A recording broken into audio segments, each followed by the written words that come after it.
You are 14 years old. It is 60,000 years ago. You live in a cave in what is now northern Iraq. 2 days ago, you were gathering wild almonds. Today, your leg is swollen. It is hot to the touch. Black lines are crawling up your thigh. Your mother chews a handful of bitter leaves. She presses the wet pulp into the wound. You bite down on a strip of leather. She wraps the leg in moss and animal fat. There are no doctors. There are no antibiotics. There are no hospitals. There is no ambulance coming.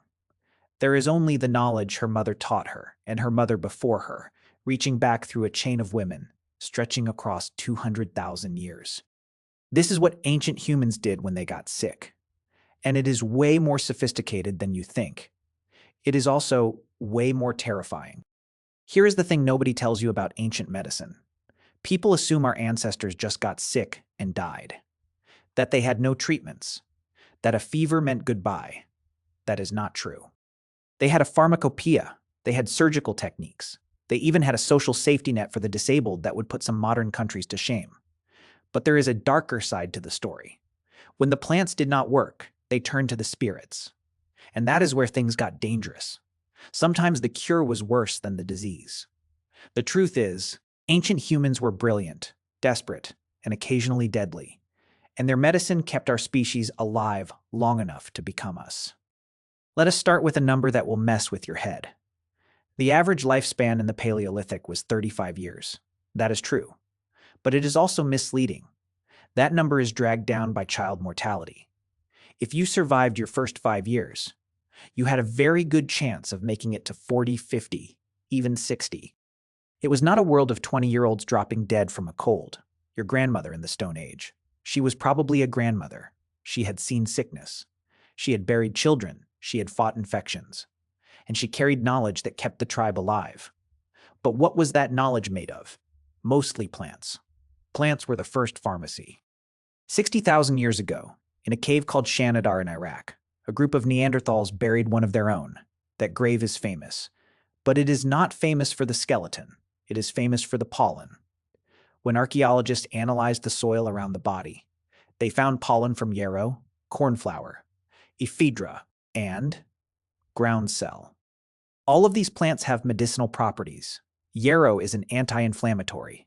It stops bleeding. It has been used for wounds for thousands of years. Cornflower is a mild astringent. Ephedra is a stimulant. It opens the airways. It can treat fever. Groundsel fights parasites. Now here is the part that should bother you. These Neanderthals were not modern humans. They were a different species. And they were using medicinal plants 60,000 years ago. They did not learn it from us. They discovered it themselves. There is a concept in ethnobotany called the universal pharmacopoeia. It means that humans all over the world, independently, figured out which plants heal and which plants kill. And they did it by trial and error. Lots of error. We do not know if the person in the Shanidar grave died of an illness the plants could not cure. But we know they were trying. The medicine was in the dirt, and they were digging. Fast forward 55,000 years. It is 5,300 years ago. You are crossing the Alps. You are carrying a copper axe, a bow, and a leather pouch. Your name is Ötzi. You are about to get murdered. But before that, you are going to become the most studied corpse in human history. When scientists examined Ötzi's gear, they found something fascinating in his pouch. 2 pieces of a fungus called birch polypore. Birch polypore is not food. It is not tinder. It is a natural antibiotic. It has antimicrobial and antiparasitic properties. Ötzi carried it for one reason. He was sick. He had intestinal parasites, the whipworm. He was probably eating the fungus to kill the worms in his gut.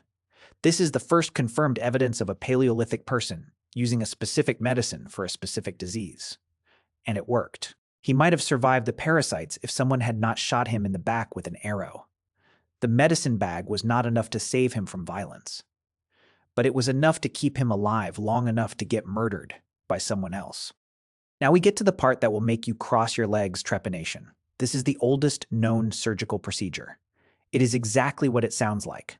Someone drills a hole in your skull. They have found trepanated skulls on every inhabited continent. The oldest ones are about 7,000 years old. But the practice continued for thousands of years. Some skeletons have multiple holes. They drilled them at different times. That means people survived the first one and came back for another. Why would anyone do this? There are a few reasons: head injuries, the brain swells, pressure builds. Drilling a hole releases the pressure. It actually helps. That was a legitimate medical treatment. But there is another reason. They believed evil spirits were trapped inside the skull. The hole let them out. That is not medicine. That is religion. And it was performed with no anesthesia, no sterilization, and a sharp rock. Here is the weird part. The survival rate was 50 to 80%. In skilled hands, people lived through this. You can see the bone growing back around the hole. That takes weeks, months. Those people walked around with a hole in their head and went back to gathering nuts and hunting deer. That is not fragile. That is terrifyingly tough. But medicine is not just plants and surgery. It is people. And this is the part that will wreck you, Shanidar Cave. Again, the same site as the Pollen Grave. They found another skeleton. They call him Shanidar I. He was a Neanderthal man, and he was a wreck. His right arm was withered. It had been amputated or paralyzed since childhood. He had severe arthritis in his feet and hands. He was blind in one eye. He was probably deaf. He had a crushing injury to his skull. And he lived to be about 35 to 40 years old. He could not hunt. He could not gather. He could not fight. He could barely walk, and yet he survived for decades. Someone fed him. Someone protected him. Someone carried him when he could not walk. They did not leave him to die. They kept him alive for years, maybe for his whole adult life. This changes how you think about ancient people. They did not abandon the sick. They did not see disability as a curse. They saw a member of their group. They saw someone who needed help, and they gave it. That is not instinct. That is compassion. And it was happening 60,000 years before the first hospital. The sick were not left behind. They were carried. But here is where the story darkens. Plants and compassion were not always enough. Sometimes people got sick and did not get better. So they looked for another answer. The spirits. If a fever would not break, something must be inside the body. A demon, a curse, an offended ancestor, and that something had to be removed. This is where the treatments got dangerous. Trepanation is one example. But there were others: charms, chants, bloodletting. They would cut a vein and let the sickness drain out. That killed people. They would purge the stomach with toxic plants. That killed people. They would burn the skin to drive out the spirit. That killed people. The shamans were not evil. They were desperate.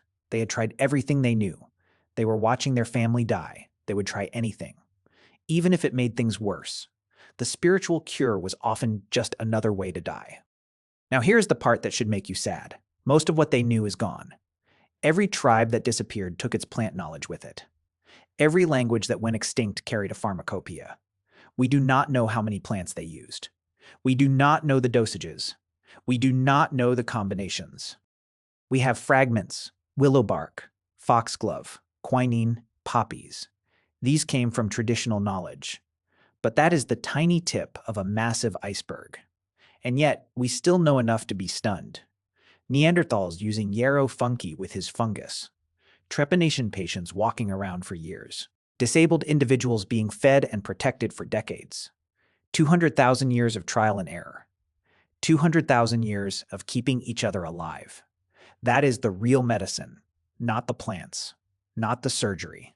The refusal to give up on each other. Think about that for a second. When your ancestors got sick, they did not just lie down and die. They had a network of knowledge. They had plants. They had surgery. And most importantly, they had people who would not leave them. They did not always get it right. Sometimes they made it worse. Sometimes they killed the patient trying to save them. But they never stopped trying. They carried the sick. They chewed the leaves. They held the hand. They did everything they knew how to do. And that is why you are here. Not because they were smarter. Not because they had better medicine. Because they cared, because they kept each other alive long enough for one generation to teach the next. For 200,000 years. The next time you take an aspirin, remember this. Someone chewed willow bark 50,000 years ago.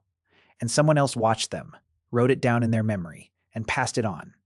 Stick around if you want more of these little human mysteries, because the things we think are modern, most of them are older than we are.